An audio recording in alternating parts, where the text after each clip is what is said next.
bien, nous avons respecté le quart d'heure toulousain. Et donc, nous pouvons commencer et nous réjouir de cette soirée que nous allons commencer en poésie. Une soirée qui est assez particulière parce que c'est une première. Une première parce que pour la première fois, l'Académie des Jeux Floraux fait partie de cet ensemble de manifestations labellisées Printemps des Poètes. Voilà 700 ans que nous existions et nous étions passés à côté de ce rendez-vous. Eh bien, rendez-vous est pris et on s'aperçoit avec bonheur que le public est là.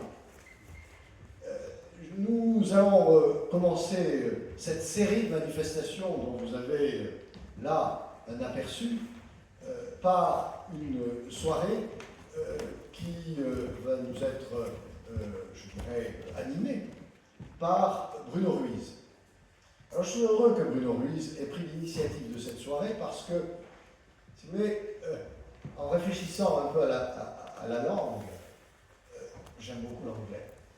Mais quand l'anglais reste en Angleterre et qu'il n'envahit pas notre langue française, néanmoins, en connaissant la langue anglaise, on s'aperçoit d'une chose, c'est que le mot spring, qui veut dire printemps, veut dire aussi source.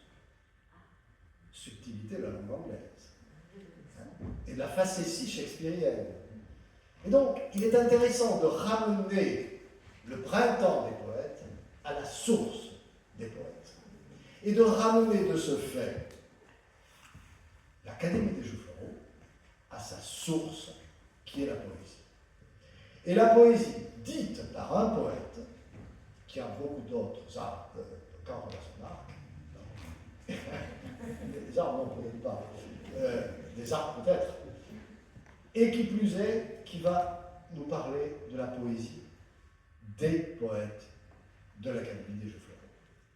Car nous avons dans notre sein des poètes, mainteneurs, maîtresses-jeux, et c'est eux que vous allez mettre en voix ce soir, et nous vous en remercions. Je m'éclipse, parce que ce n'est pas pour moi, comme nous sommes venus ce soir, c'est pour les poètes et pour vous. Merci d'avoir été à la source du Printemps des Poètes 2026 à l'Académie des Jeux Floraux.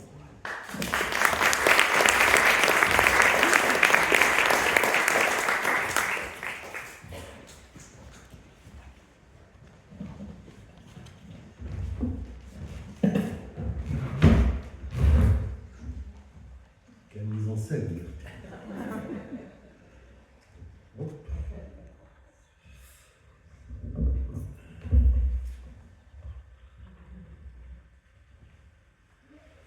Cela commence par celui qui parle, celui qui lit, par ce désir de langue dans une bouche commune. Je ne m'adresse pas à vous, je m'adresse à elle, à cette langue maternelle que nous avons en partage entre vous et nous. Cette langue que nous aimons tellement, cette langue approximative, mais tellement charnelle, tellement obscure, tellement lumineuse. C'est par toutes ces langues traversées que je vais vous parler, que nous allons vous parler. Par tous ces poèmes lus dans l'écho de leur mystère, dans une résonance fraternelle, selon une obstination intime, impénétrable. On écrit et tout s'efface presque dans le silence, mots dilués dans l'oubli des têtes. Ne reste que le résiduel, un ineffable de mémoire, parfum blanc porteur d'espérance et de socles dérivants, d'unité perdue. Quelle est cette obsession habitée de la langue? Celle d'un vivant provisoire? Je m'endors dans le rêve, la douce étreinte du sens, avec ses nuits tenaces, ses insupportables abîmes. Je n'atteins jamais l'avion qui me délivrera des choses, des hommes, du chaos resté au sol, de leur affrontement, de leurs miracles sans cesse différés. Il faut revenir à l'oiseau qui sanglote sur la route mouillée et qui chante. Revenir au couteau jeté dans le fleuve. Voici la charge de l'aube. Elle entre par mes yeux jusqu'au noyau de mes morts. Ce matin, ce soir, je vais encore vous suivre, boire à la coupe des lumières et danser sur vos ombres magnétiques.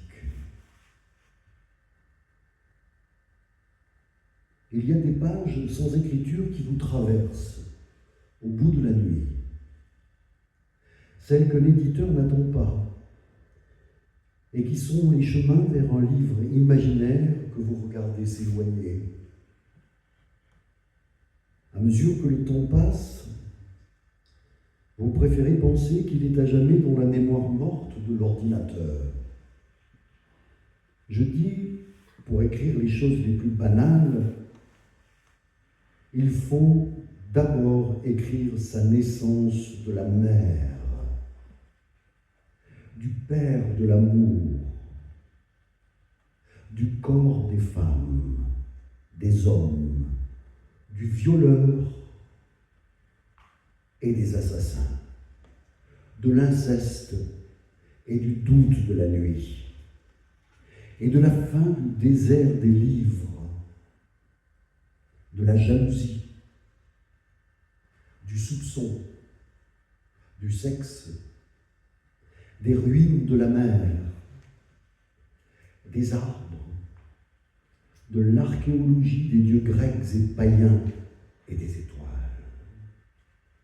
Je dis tout. Cela est presque banal avant et après écrire. La langue m'apparaît, disait dans sa dernière leçon Émile Benveniste, la langue m'apparaît, disait-il, le 1er décembre 1969, comme un paysage. Comme, disait-il plus précisément encore, un paysage mouvant. La vérité serait alors que cette file de platanes le long de la route vienne à nous et déjà se retire dans l'impossible. Chaque fleur éclose dans le tremblé de la parole contient tout le sens. L'usage de la parole est réservé au cas d'extrême urgence. Quand le cœur en péril réclame l'essentiel, alors on creuse sous l'humus des jours jusqu'aux ombres d'un silence absolu. Entre les pierres du désir, l'esprit se faufile, cherchant aux racines du langage la vraie lumière. Je ne parle pas de la parole commune, il s'agit d'autre chose. Une terre hors d'usage. Le monde est en désordre. Il aurait pu ne pas l'être. Pouvoir du rêve et de l'imaginaire, de cette représentation que nous nous faisons de nous-mêmes. Parmi les tâches de la poésie, et tout aussi bien de la création artistique, se trouve celle de pénétrer l'inconnu pour tenter de saisir le mystère de l'être et la nature des choses. Cherchons le sens de notre présence au monde. L'art en formule aussi les exigences et constitue par là l'incessant appel au risque, à l'abandon, au chaos créateur, au dépassement de toute limite. Ainsi, les jours tombent comme cassent les troncs. Dans le cercle des ans tombe le fruit. Quand la foudre me surprend, je pourrais ne plus trouver la maison, m'enfermer dans la nuit des autres. L'herbe ne va nulle part.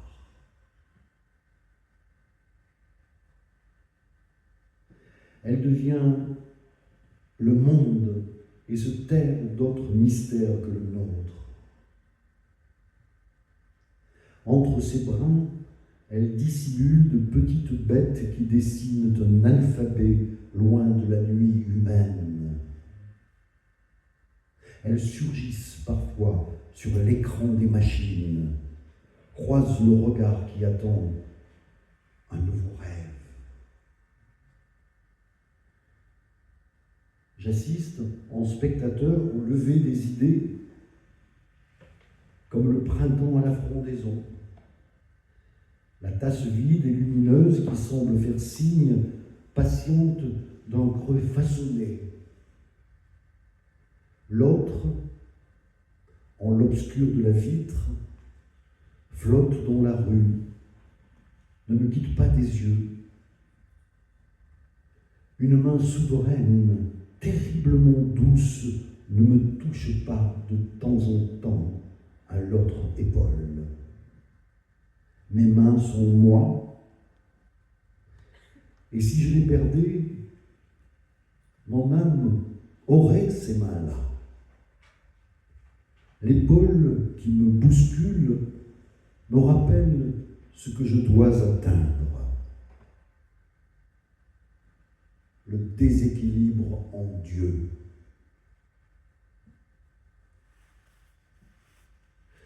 Pourquoi ce mot inconnu de moi, encore ce matin, ce soir, 2 fois, vient saluer à ma gorge quand les mots ont une saveur qui lampe un homme? Pourquoi cet objet endormi soudain se réveille? Et celui que je convoite se fait opaque. Je suis voyageur de l'espace, le jouet des forces obscures. On change le désordre en ordre, connaissant les systèmes, les plans et les règles, appliquant théorie et savoir, faisant analyse et synthèse. On voit et on prévoit et ne laisse rien au hasard, faisant des prodiges pour vivre quand la victoire est pour les forts et l'échec pour les faibles. Mais d'abord, croire en quelque chose d'infini, d'éternel, intangible et lumineux en soi-même. Quand la soif est immense et que rien n'est certain, quand toute notre vie par notre corps passe. Et nous ne sommes pas dans ce corps. Alors, les titans, les géants, les cyclopes font appel aux puissances inconnues qui les dépassent. Je le redirai sans doute encore comment faire autrement, que j'en sais rien de la poésie. Et aussi ce fait, Est-ce que je fais vraiment l'effort d'y penser un peu avec méthode, comme tant d'autres? Est-ce que je ne voudrais pas savoir dire où je veux aller, ce que je refuse, et porter bien en vue de grands problèmes d'existence et d'écriture? Ou m'en moquer de ces tourments et de façon à m'arranger un paraître? Des ensembles de mots se forment dans le désir qu'on a d'écrire. Ça finit par produire une sorte de pensée, juste assez comme une ébauche pour qu'un poème s'y pousse et dise à la fin toute autre chose. J'ai pensé me saisir de ces mots pour te parler, ou à n'importe qui. Ce n'est qu'à mon banal désir d'être et de continuer que je parle. Heureusement que le poème s'en va plus loin que ses premiers mots, les arrange autrement que j'aurais dû prévoir. Quand je n'y comprends plus rien, le geste de son dire touche peut-être à ta main, au monde, à demain. Mots. Cette ride interminable qui s'enlise dans l'enclos de ton visage.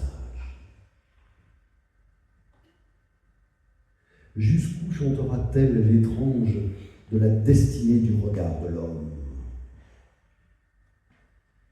La vérité du mot est au seuil de la parole tenue, mais de quelle parole?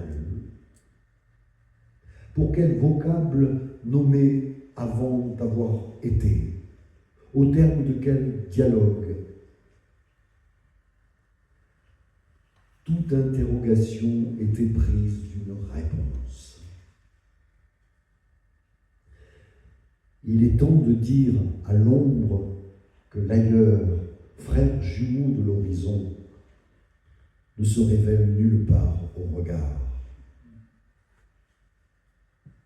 La parole essentielle aura été dite par l'homme qui remue la forêt si ce que tu as hérité de tes pères révèle un accent qui annonce le crépuscule à la saison des pluies, à la saison sèche, à l'abri d'un jour d'épuisement. Je tente de nommer à l'aide du poème le lieu où séjourne la lumière. La lumière a horreur des ruines. De dire, à défaut de traduire, le symbole précieux de la parole plongée dans les dédales de la mémoire des hommes. La poésie nous remet face à nous-mêmes, à nos urgences oubliées, à nos vies falsifiées, à nos songes déroutés et à nos chemins intérieurs perdus dans la frénésie des jours qui passent avec ou sans nous. La poésie nous remet face à nous-mêmes, donc nus et à nu, sans voile, sans phare, ni masque de pluie face aux farces de l'ordre, du désordre mondial qui lui-même jouit de nous. Contraindre à vivre sans quête de sens, face contre terre, né dans le guidon à vive allure, droit dans le mur. Dans chaque poème que j'écris, j'avance dans le noir, l'esprit à la dérive. J'avance en marchant sur les cendres bleues de ma mélancolie douce. Je renais toujours quand la nuit se tait, quand le jour se fait demoiselle d'honneur de mon cœur, nuit de noces de mes mots volcans, fête païenne de mes songes ardents. La première fois que je me suis suicidé, j'avais 20 ans.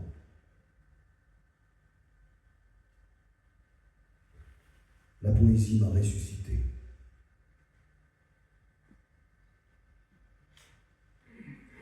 Quelqu'un parle. Les mots hargneux embuent la lampe et ploient la nuque de celui qui écoute. Sa fatigue remonte au premier balbutiement de son chant, quand mutisme et bruit avaient le même son. Bêlement de la chèvre et hurlement du loup serrés sous la même écorce. Les amants se taisaient pour écouter leur battement d'une terre devenue lourde depuis que les arbres se tournent le dos et que les mots ont déserté le récit. Du loup qui mangeait la neige face à nos portes reste la hargne et l'odeur noire de la sueur. Le loup était vent à l'origine, disent ceux qui savent. Il attendait le dégel pour reprendre son dialogue avec le bétail. Les bêlements renversaient les clôtures. Personne n'était à l'intérieur de personne pour savoir ce qu'il se disait. La nature décidait de tout depuis qu'un homme s'était assis sur un caillou.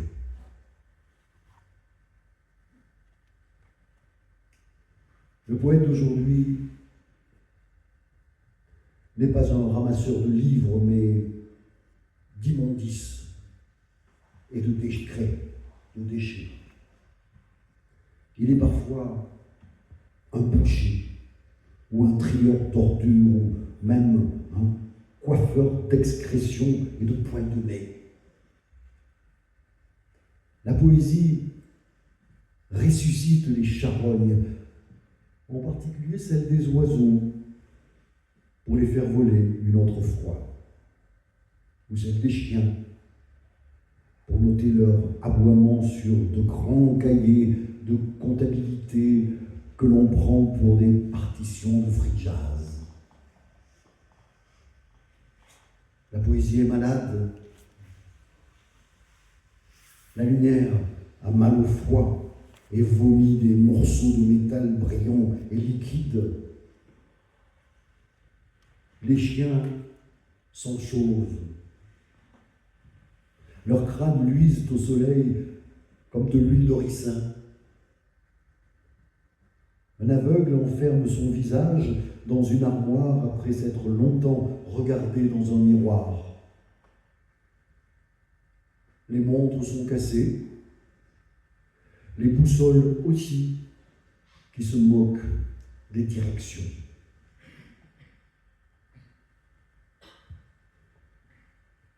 Voilà ce que je suis devenu.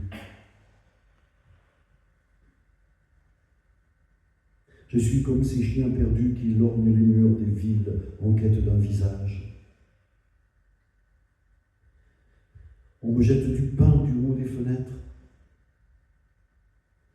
Je le garde dans ma bouche, le fais durer, qu'il se mêle à ma salive, qu'il se dissolve. Et avec lui, ma honte d'avoir reçu l'aumône. On dirait que le même architecte a reconstruit tous les villages.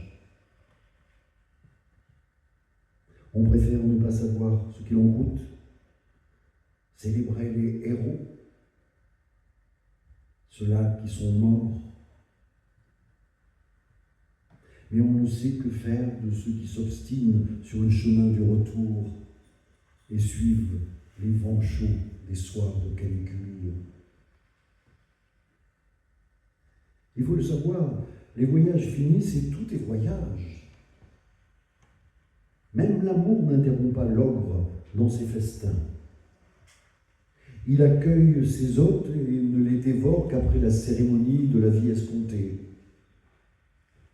Seul le droit d'énonciation est à gagner pour le pugnace dans d'opiniâtres luttes incertaines. Et le vent toujours rend à la mer les lieux communs de nos infortunes.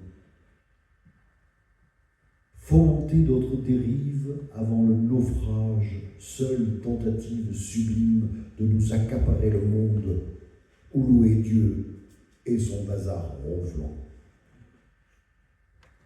Les mots retenus sous la lampe, presque morte, crépusculaire, ils affrontent la vie sans soutien ni secours, contemplant toutes choses et si durement qu'ils s'oublient eux-mêmes dans la divination des symboles qui les élèvent enfin à leur véritable proportion de maître. Et donnant un son nouveau aux phrases savantes et tournures désuètes, ils sont devant leur fantôme timide et silencieux, leurs auditeurs les plus attentifs pour aiguiser le tranchant de la parole dont la spirale les fauchera net, sans rémission.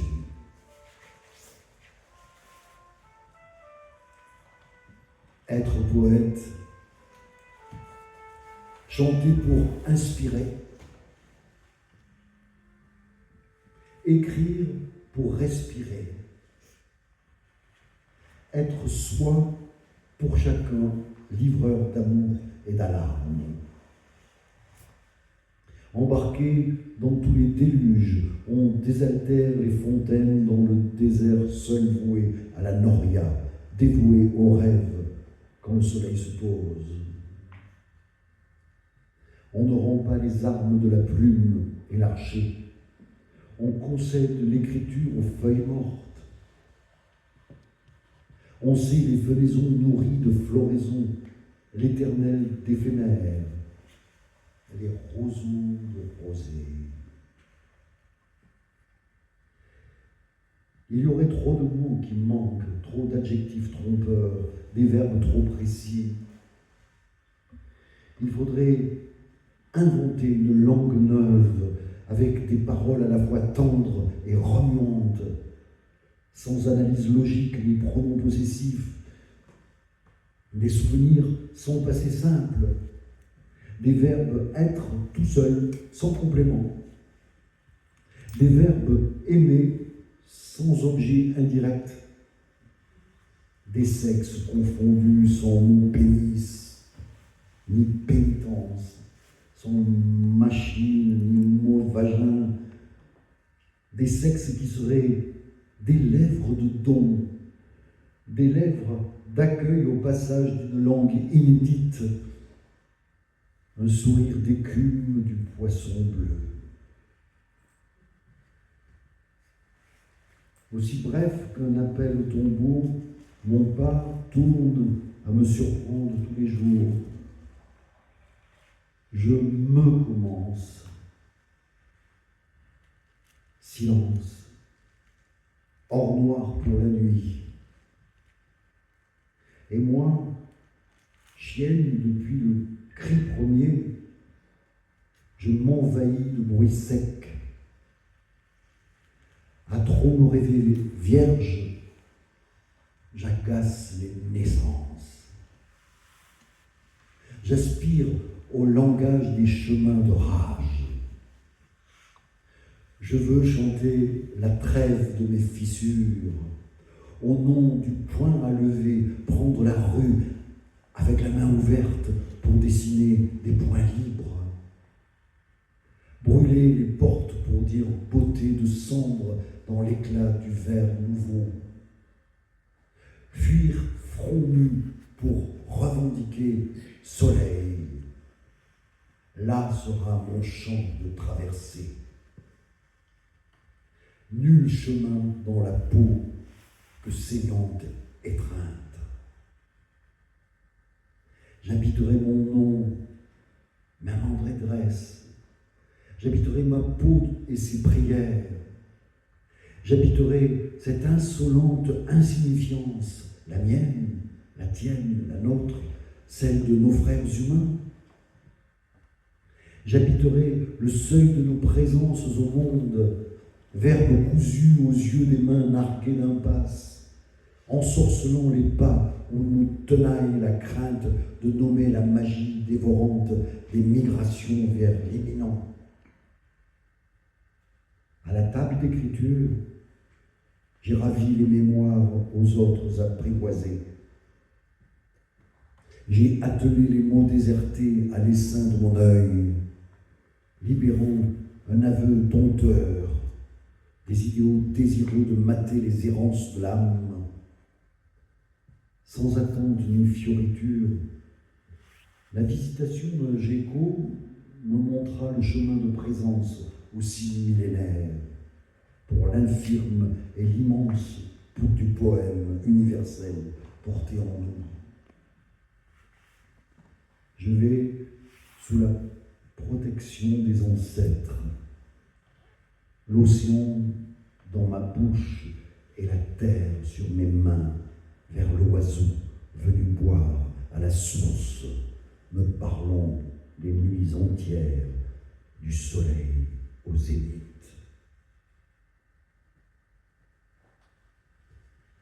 Écrire un chapelet de souvenirs, déferlante pluie d'été qui coule sur nos yeux, nos visages, nos mains, sur les ouïes battantes des saumons, d'écrire le velours aveuglant des prairies, la plénitude des haies quand le jour effritant les étoiles éclaire un fouillis de fougères, d'herbes, de ronces et de lierres.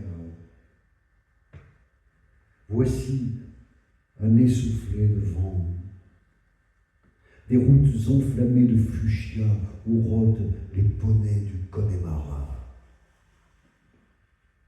J'écris sur de belles pages de musique. La lumière tâtonne. Une humeur de brume perle sur les vitres. Entre un feutré de fougères et d'herbes folles, la rivière ondoie comme une femme heureuse. Je savoure cette île, offrande de fuchsia flambée de sorbier, des mesures d'eau, quand l'aube égrène son chapelet d'étoiles.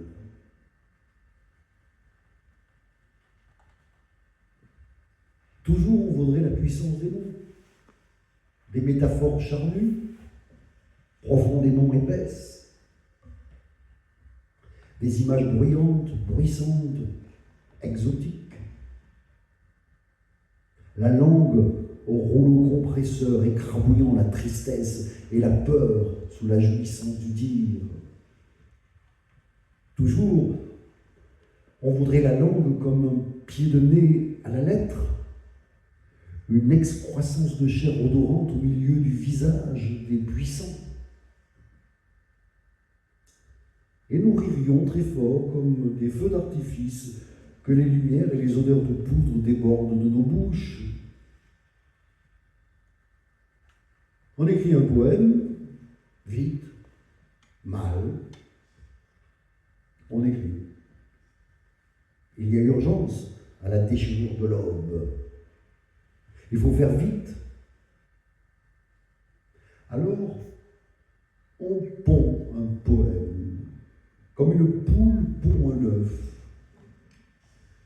dans la stupéfaction et la douleur de se défaire d'une partie de son corps. On sait comment, un peu, qu'écrire de la poésie revient à tourner autour, chien fébrile qui veut mordre sa queue. On regarde dans le miroir de la salle de bain, le verre à moitié plein, ignorant dans la minute, on s'écrit le poème, ce que l'on fait là. Ignorant dans la minute, on s'écrit le poème, ce que l'on fait là, et ce que l'on devient. La fenêtre nous montre ses rêves, les couleurs les plus souples que le vent, l'ocre du Sahara, venu avec la pluie. La mer assise, les palmiers n'écoutant qu'elle. Nous ne serons jamais plus seuls avec le ciel. Le visage disposé un instant avec la vague et le nuage. Le village dont on voit les eaux, les arbres qui pêchent sur la crête. Un flux de papillons frise à son tour la lumière. Le jour, comme un hamac, l'air absent, la fêlure d'une vie. L'immensité fraîche où nagent les envies. Travail silencieux de l'univers, la peau est un autre monde. Nageur, on ne sent pas la profondeur de la nuit. L'apparence est un lieu, nous entrons, nous sortons. L'immensité se dépêche, mais peut-être n'est ainsi que pour nous. Je pose la question.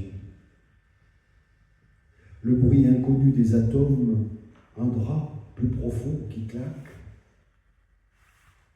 La parole et une odeur de l'être parfois si violente dans le pire. Aux falaises érigées en monticule à revers dans le lointain qui décline, que t'importe l'appel du soleil flamboyant, si ta solidité recluse dans la pénombre. Suffit-il au toit d'un paratonnerre pour éviter la foudre qui le fissure? Les ardoises qui s'effritent comme années en pente, voisines des érosions abruptes et pressées. Tu n'es pas une pierre, tu n'es pas deux pierres. Dans ton cœur pousse un pays, il t'inonde sans que tu raffermisses son réveil. Tu le remplis et vides comme une jarre. As-tu l'aisance solide pour le maintenir debout? Tous ces passants partis sans laisser de traces ont emporté les clés de leur demeure. Tu ne pourras ouvrir leur porte en leur absence, ni dire au seuil l'herbe qui a poussé sous leurs fenêtres, par inadvertance, nourrit tant de fourmilières affairées.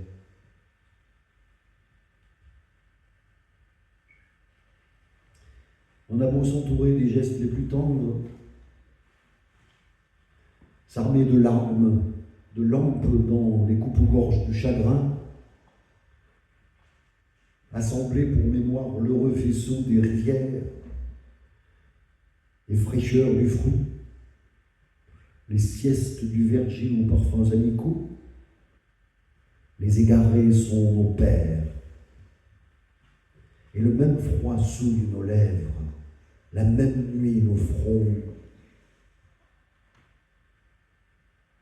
Or, quand j'aurais dit le surcroît de crainte et le délaissement, quelle grâce en adviendrait.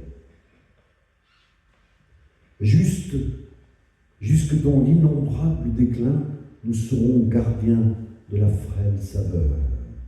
Nous nous retournerons aux faveurs de l'éclair comme une branche amoureuse dans les cendres du soir. Nous chercherons asile comme un pâtre dans l'éclaircie des granges. Et si la foudre vient là, brûler notre sommeil, nous repartirons avec notre sac de fatigue, avec pour seul argument les versants inconnus et les projets étincelants de la tendresse. La poésie, c'est elle qui vient les jours de froid, les jours de grand hiver, réchauffer mon cœur qui a froid, qui a mal. Ce n'est pas une ombre grise qui voile la vie, c'est une ombre de lumière et d'espérance qui porte et apporte sans cesse ton nom. Tu reviens à chaque souvenir inattendu, mais toujours présent. Tu reviens dans chaque paysage de neige ou de soleil, de froid ou de vent. Tu restes là. Tu demeures comme si ta place entre les replis de mon cœur savait se contenter d'une seule lueur. Tu reviens à chaque souvenir, à chaque pas que je fais dans la vie. C'est toi, et à chaque fois, la violence dans l'âme, l'écharde qui s'installe. Parole, fontaine de vie, âme de la chaleur et du froid, âme du monde, monde de l'âme, parole, fontaine de vie, chemin entre ciel et terre jusqu'aux hommes, parole, fontaine de vie, souffle de la crainte, du désir, souffle du feu, aile du vent, parole, fontaine de vie, vole dans le cri de l'air jusqu'à la nuit, voix qu'imprègnent les songes, innombrables visages des jours. Nous monterons en première ligne, moi, la main, et toi, le stylo. Nous mènerons guerre à la rime, les souvenirs, la libido. Quand nous sortirons des tranchées, moi, l'occitan, toi, l'espagnol, peut-être que ce seront les bombes et que l'ouvrier des paroles vides de sang sous l'offensive de l'encrier sifflera le rossignol. Nous bataillerons dans le no man's land, moi l'instit, toi l'ouvrier des paroles vides de sang sous l'offensive de l'encrier, une bataille par page, un alphabet fortifié. Nous pillerons les sentinelles, toi le soldat, moi l'officier. Ainsi sera notre guerre. Personne n'emportera le deuil. Nous laisserons peut-être la plume quand sifflera le rossignol. Nous n'avons reçu aucun signe, nul surnom, ni nul sceptre au seuil de cette vie où nos aînés vaincus nous auraient expédiés sur quelques voies déjà tracées. Nous voilà dans l'aube orpheline, désorientés, perdus, à tâtons dans l'absurde. Nous cherchons un art de nous vivre en nous aimant comme nul ne le faisait plus. Pris entre quatre obscurs miroirs, nous mourons d'incertain au sein de 20 reflets, à peindre des éclairs amers, couleur d'amour qui nous laisse gisant par terre, briser dont l'élan cette cage et sortir voir le jour du côté de la grâce pour goûter la saveur du soleil quand tu brilles dans la splendeur du temps d'aimer. Tout un monde cuit de mensonges aux fours incandescents de l'enfer de ce temps, dans une maison d'où nul ne peut plus sortir, plus close que n'est la prison. Je ne sais plus d'où est venu que j'en fusse pourtant parti, là, sur ta route. Mais à chaque soupir qui me porte en ta trace, je vibre de plus de lumière. Aujourd'hui débute l'automne, pleine de lune. Je suis à l'étranger, en pleine mer. Le ciel et la mer se mêlent, les étoiles scintillent, les bateaux sont entrés au port. Les vagues dorment paisiblement. La mer, d'un bleu profond, semble recouverte d'une couche de velours tendre et douce, jusqu'à l'infini. Allongé entre ciel et mer, je regarde la nuit étoilée,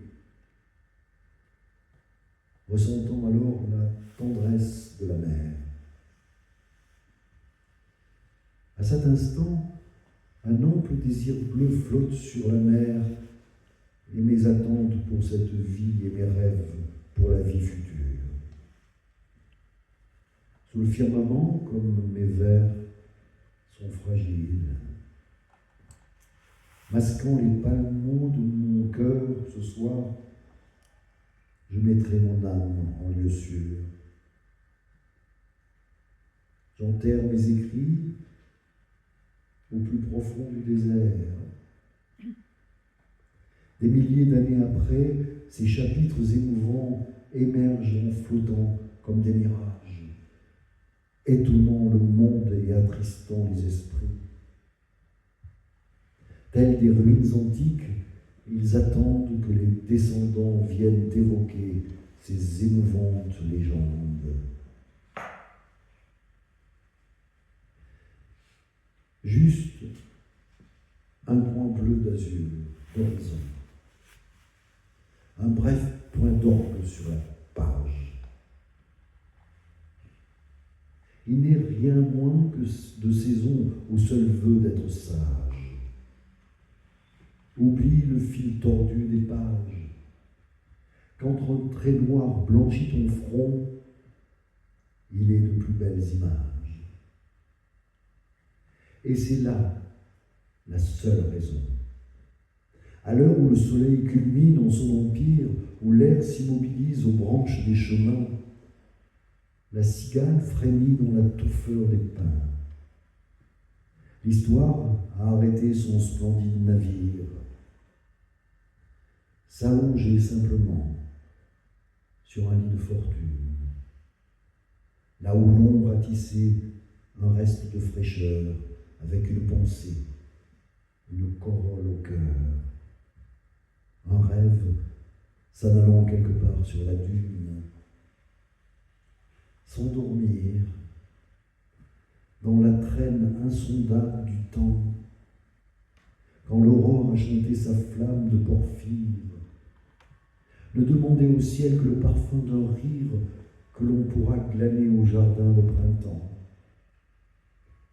Le désir a trouvé sur la terre sa gloire, l'homme son paradis et l'esprit sa victoire. Sur le sable fin, la vague roule, tel un embrun, la vie s'écoule. Tel sable fin, l'embrun enroule, la vague en vain, la vie déroule. La vie s'éteint quand sable coule, roule l'embrun que l'âme foule, la vague au sein de la vie roule, quand de l'embrun jaillit la houle.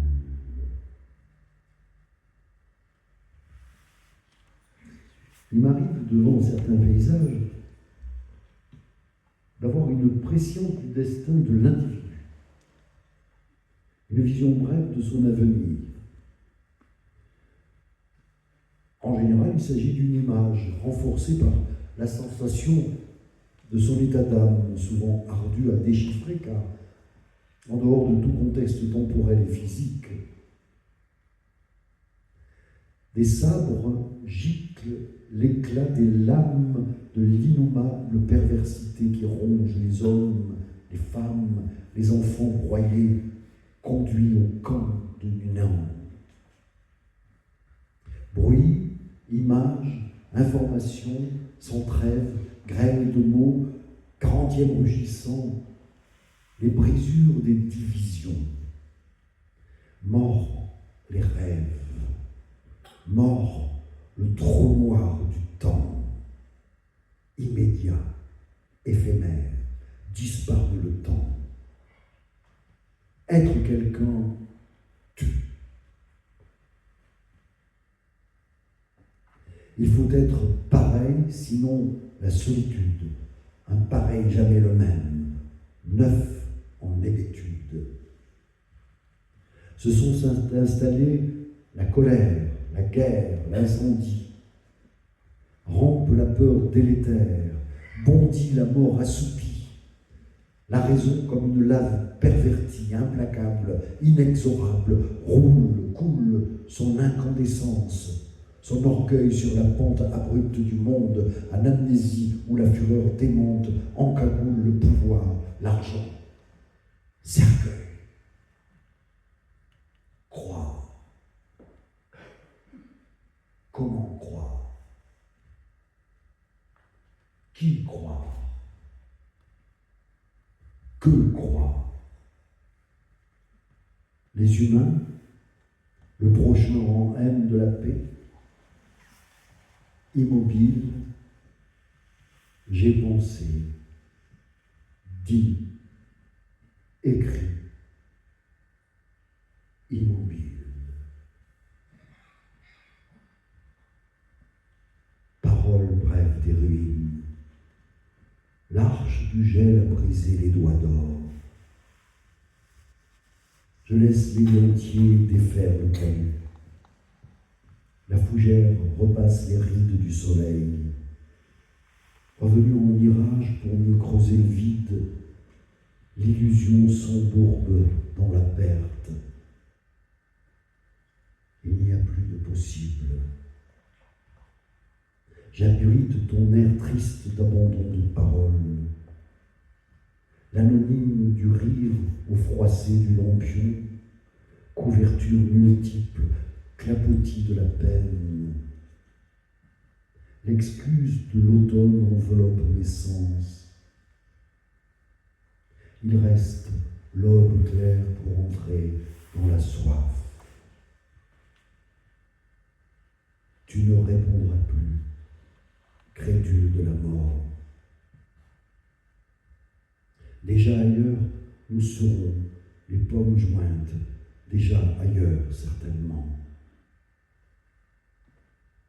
L'étendoir vacille, une dernière mise en scène avant l'averse. Qui sait les épines, les chardons, la dernière bouffée et ce vol des 1000 ans qui sépare le ciel d'un faisceau de plumes. La dette des nuages comme des condoléances, le cri du vent, le cri de la voisine.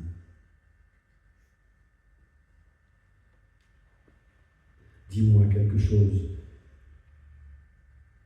Et je manierai tenir la main au nuage fragile, aux larmes et à tous ceux qui hésitent encore entre vivre et passer dans l'étonnement.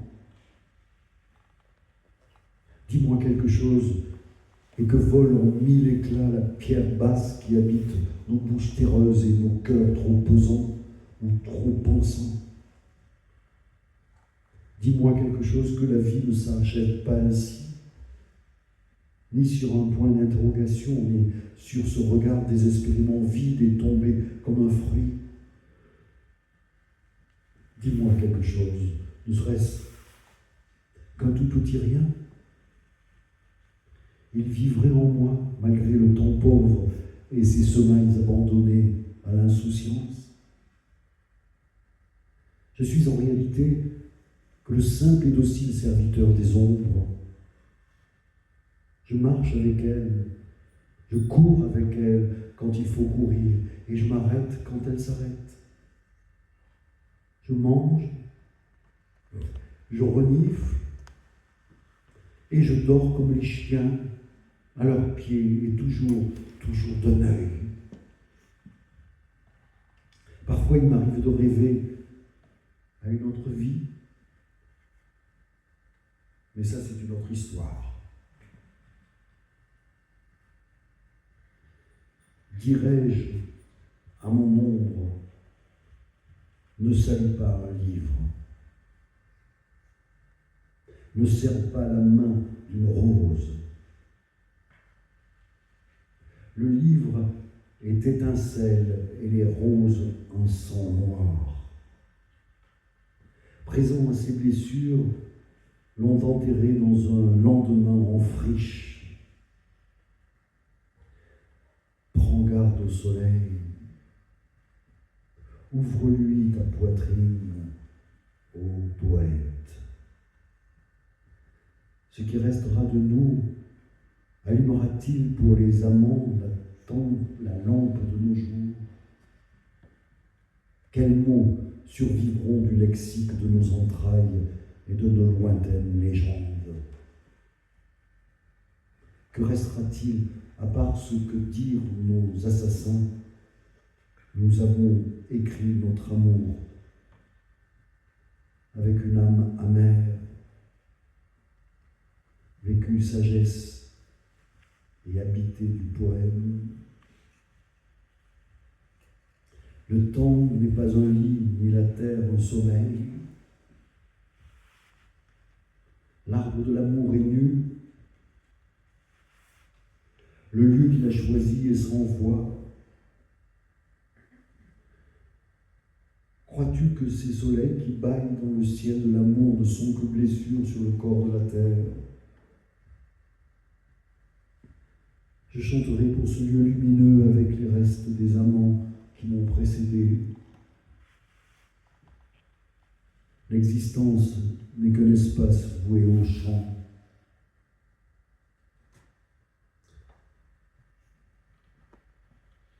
Ainsi, peu à peu,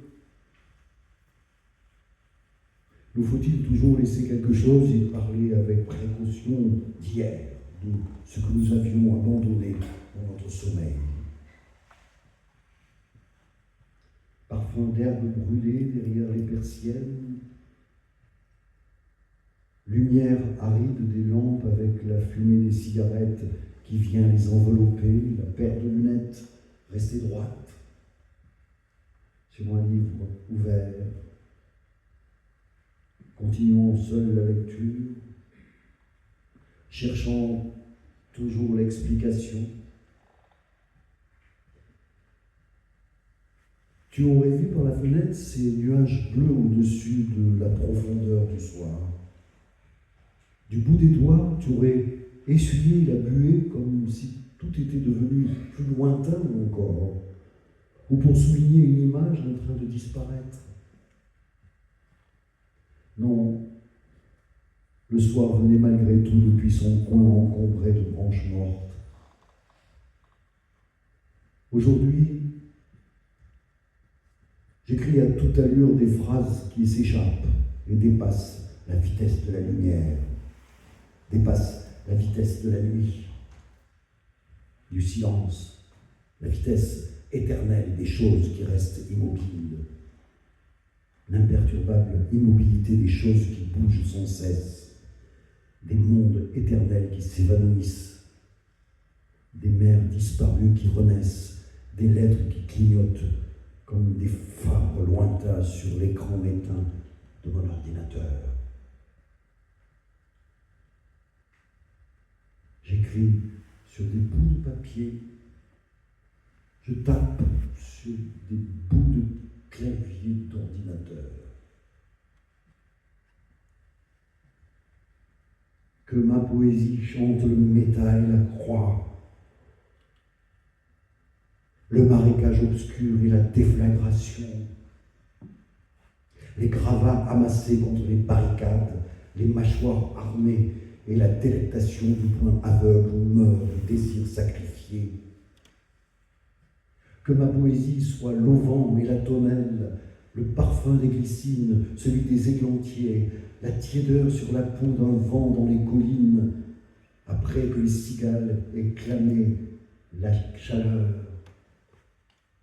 Qu'elle soit collier de fleurs et gestes répétés, patience du glaneur, terre à moissonner, que ses tendres racines parcourent l'infini comme un ruisseau palpite à l'ombre des galets. Qu'il y ait que ces mots versés sur le front chaud, perlant le long du nez, langue les récoltant au goût sucré d'alcool destillé en été. Que tout ne soit battant qu'à la joie de la vie, soudain se découvrant. Que ma poésie, seule, escorte l'exilé, ne pèse jamais plus qu'un baluchon de roses, que pétales jonchés demeurent exception, sauf parfum embaumant l'éternelle beauté d'un regard pénétrant. La vie est un poème au souffle court et raffiné, lourd de sens pour un cœur léger, perles enfilées autour des chevilles de nos racines, des poignées de nos branches, de la souche de nos origines communes, fait du même bois que le oud. Je pleure des notes de canin, ris et vis en un vaste et faste pays de poésie où l'horreur s'efface, où l'audace sévit, où les peurs se ternissent, où l'horizon s'éclaircit dès lors que le derviche qui virevolte en moi écrit peut-être seule trace fugace sur les rivages de l'existence avant que les vagues ne se brisent, que le feu en nous nous embrase et que la mort nous embrasse dans le frémissement de nos délices. Merci d'être parvenu jusqu'ici, voyageurs, auditeurs, avant que l'écho de cette écoute ne s'estompe dans le vallon de tes souvenirs. Laisse-moi t'offrir cet ultime fragment, celui d'une humble vérité échappée de nos miroirs brisés, en apothéose, en majesté, jardin de roses, noix de cola.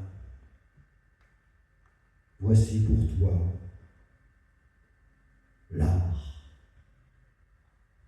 et la beauté.